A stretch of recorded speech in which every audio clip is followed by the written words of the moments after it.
Hi everybody, welcome or welcome back. It's Audrey from Audrey Approved. I am trying to ease myself back into filming YouTube videos a little bit more often. And so today I'm going to kind of ease myself back in a little bit with an anticipated releases for fall video because one, they're easy to film, two, they're pretty fun to compile. I always enjoy looking and seeing what else is coming out and going through, you know, my list of books that I want to read. So these are books that start their release dates in September. They go through the end of the year, although I don't think I have anything for December this year, at least that has caught my eye. But yeah, it's a mix of nonfiction, romance, and I think maybe one or two sci-fi or fantasy books. So it's pretty on brand with what my reading taste has been this year. And I hope you find something that, you know, interests you as well.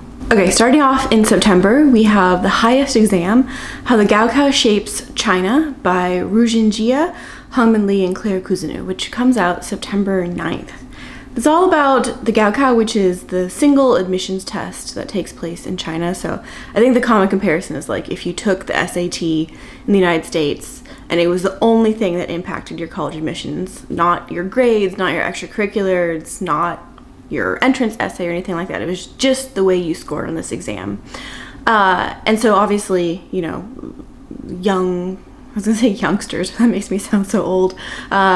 Teenagers who take this exam and family members get really invested and really stressed out. I expect this book to talk about how the Gaokao impacts families, how it impacts maybe a little bit of mental health, and also, you know, just the educational system in China.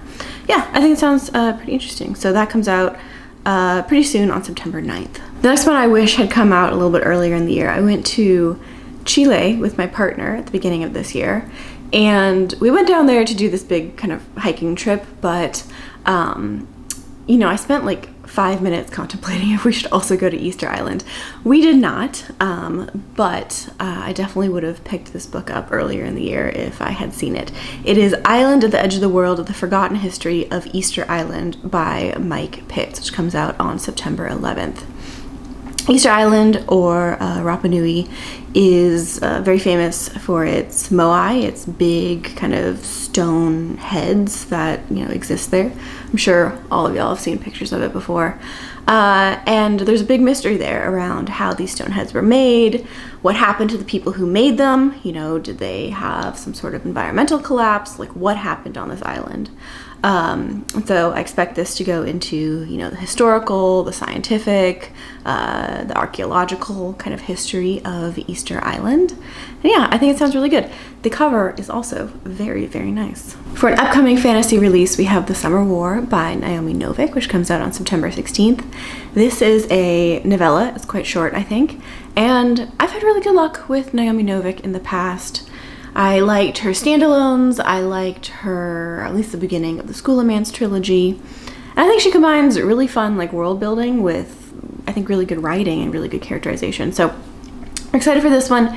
It takes place, I think, in a new kind of world, and it follows two siblings who are trying to, I think, stop or reverse a curse that has been placed on one of their other siblings. So it's a bit of a family drama. But yeah, I think that Naomi Novik, again, makes some really good books. So I'm actually quite interested in this, and I'll probably read it the week that it comes out. And then I have two romances to round out September. So the first one coming out on September 23rd, the other one a week later on September 30th. The first is The Second Death of Locke by V.L. Bovalino. And I read a gothic fantasy romance earlier this year. It's quite popular. The Night and the Moth. You guys will know when I put the cover up. And it's actually really fun. I don't think I read a lot of gothic fantasy romance stories before. And this one gives me a very similar vibe. So we follow a main character who is a knight. It's actually kind of cool to see a female knight who is protecting, guarding, I don't know, helping her kind of mage partner. And I think he is also the love interest here. But of course, she has some sort of mysterious background, and so we'll see where it goes. I think this is, again, a very beautiful cover, and I'm hoping for another kind of immersive gothic read, which I think will be perfect for the fall time. The other book that I mentioned that's going to come out in the end of September is It's Different This Time by Joss Richard. yeah, I don't read a ton of contemporary romance nowadays. There was like a year or two where I read, I think, quite a bit of it, and then recently I've kind of dropped back down into, I don't know, fantasy romance, which I think is where I originally came from with my romance reading. But contemporary romances that take place in New York City, I think, still hold a little spot for me because I think I've had just really good luck with those in the past. And so this is a second chance romance. It's friends to, I think maybe not friends and then lovers, but it's two people who used to be roommates in a house in New York, and then something happens, they leave the house and they come back, and then I'm guessing romance ensues. But again, I think it has a perfect fall cover, and I think will be a very good read for September, October time. Okay, moving into October, but staying on the romance train for just one more book before we drop back into nonfiction, is Mate by Ali Hazelwood. Comes out October 7th. And I will read anything that Ali Hazelwood puts out. I think I've said this before. She just works for me. I love her STEM romances. These kind of paranormal books, I think this is the second in a series. The first one being Bride, and then this one being the follow-up, Mate. I don't love them as much because I just, again, really like the STEM romance in particular because I'm also a female engineer and I just think it's really fun.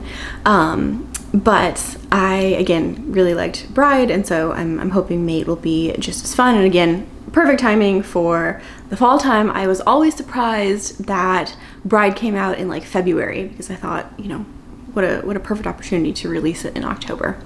And this follows, I think, a half werewolf, half human hybrid who has to, I think, get protection from a werewolf pack. I don't know. It'll be a lot of fun. Yeah. So again, very excited for Mate. Will absolutely read it in the month of October. I have been working or thinking about doing a shipwrecks video for a really long time on this channel, because shipwrecks, ship disasters, stuff like this is a topic that I have really enjoyed reading for years at this point. But I keep finding new books that I think sound really good that fall into the category, and so I kind of delay this video over and over again. Now it's going to be like a, I don't know, a 20 book video. But I think this upcoming release on September 11th definitely fits into this category and I think sounds really good.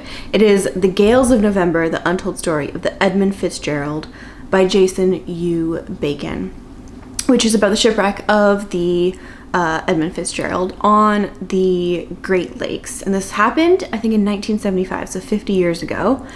And so it's not only a more of a recent shipwreck, it's also an American ship that got shipwrecked on American soil or American waters. Both of which I don't know much about. I don't think I've read many books about, and I also don't know much about the Great Lakes area at all. And so I expect this to talk a little bit about, you know, the Great Lakes area after World War II, about the disaster, about the shipwreck. Yeah, again, I haven't read very many ship stories that take place in this kind of area, and I'm always down for a sinking ship, which I don't know what that says about me. Right now I'm actually reading 2 or 3 books about the Titanic, so I'm having a Titanic moment. But yeah, we'll add this to the roster, and eventually I'll get to that video. Staying on the nonfiction trend, October has quite a few nonfiction books I want to read. We have on October 14th 2 books.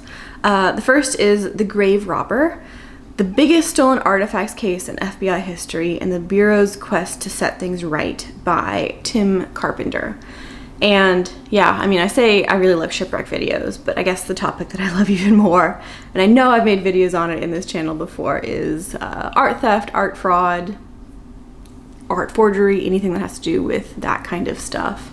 The author for this book was the lead art crime detective for the FBI kind of art crime division, and it follows the case of a single man who I think stole, like, I don't know, 40,000, 50,000 different artifacts. And so it's going to be, you know, who is this man? How did he collect all these items, the recovery process, and also how they tried to set it right. So I think it also covers, you know, trying to find the original homes for these artifacts. The other book on September 14th is another ship book. It is The Zorg, A Tale of Greed and Murder That Inspired the Abolition of Slavery by Siddhartha Kara, which is about the Zorg, which is a Dutch slave ship that was, I think, captured or overtaken by the British Navy, and then I think in like a rescue, and then there were some sort of issues with, I don't know, navigation or supplies or such, and so they didn't have enough supplies to get through the entire trip, and so they ended up throwing women and children overboard to increase, other people's chances of survival. Quite dark. When they got back to Britain, there was moral outrage, and there was also legal action that occurred. And so I think this started conversations in Britain about the abolition of slavery, and maybe triggered that. I have never heard of the Zorg before, and so there's a lot to learn here, I think. I'm hoping it'll be an eye-opening and a gripping read as well. Okay, and then every time I make one of these videos, I always highlight which book I'm the most excited about. So this next book is the one that I'm most excited about out of all the books I'm talking about today. And that is Vermeer, A Life Lost and Found by Andrew Graham Dixon, which comes out September 23rd. And I will read it starting September 23rd. Andrew Graham Dixon also wrote Caravaggio, A Life Sacred and Profane, which made my best of books list the year that I read it, which is 2 or 3 years ago. He has amazing subtitles, A Life Sacred and Profane for Caravaggio, A Life Lost and Found for Vermeer. I really like it. In all my dreams, I would hope that he would do a biography of Rembrandt, but I like Vermeer as well. And so I'm going to learn a lot about Vermeer. I'm going to learn a lot about the Dutch kind of golden age. And I really liked how Andrew Graham Dixon did Caravaggio. I thought it was both an analysis of the times in which Caravaggio lived, as well as the man and his art and why it was so different and so lasting. And I hope he just applies the same exact formula to Vermeer. So I'm really excited for this one. I will also probably buy myself a copy of it so I can flip through the different pages as I read it. And then lastly, on October 30th is Halcyon Years by Alastair Reynolds. In my mid-year book freakout tag, I think I talked about how Alastair Reynolds has been my most read author of 2025. He is a kind of hard sci-fi author, and this is another one of his standalones, I think taking place in the same kind of world that he's built in the past. That's some sort of murder noir mystery. So I'm quite excited for it. Again, I always am kind of blown away by his world building, although I think sometimes his endings are a little weak, but I don't know. I'm excited for this one. Hopefully it'll be a hit with me as well. And then in November, I just have 3 more books. The first, I think, is on a lot of people's lists, which comes out on November 11th. The Strength of the Few by James Islington.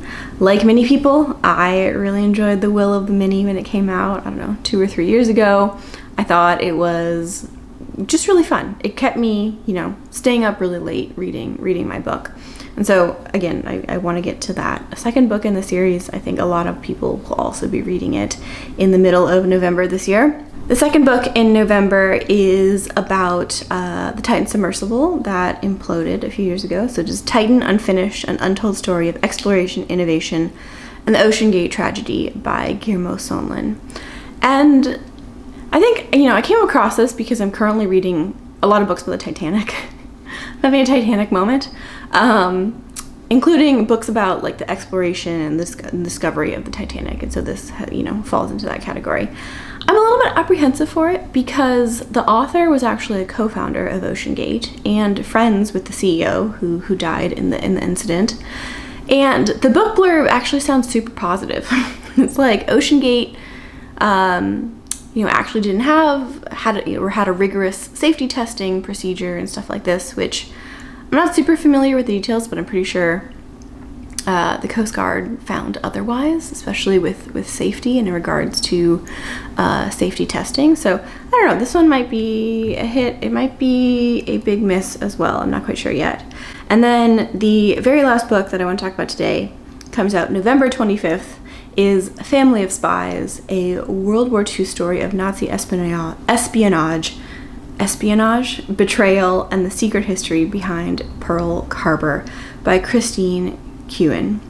The author, this is part memoir and part history, but the author recently found out that she comes from a family of German spies who were stationed in Hawaii during, World War II. And so, again, I think it's going to be a combination of her experiences finding out about this part of her family history, and also a history of, the time in which her grandparents lived. I don't know, it sounds really good. I think they all sound really good. I always say this. But yeah, I think that combination could make a really gripping read. That wraps up my anticipated reads for the rest of 2025. I feel very rusty in making YouTube videos. I hope you guys have been reading well. If there's a favorite book that you've had in the first, 8 months of the year, 9 months of the year, you can let me know, and I'll see you hopefully soon, but you never know. But take care, and I'll see you later. Bye.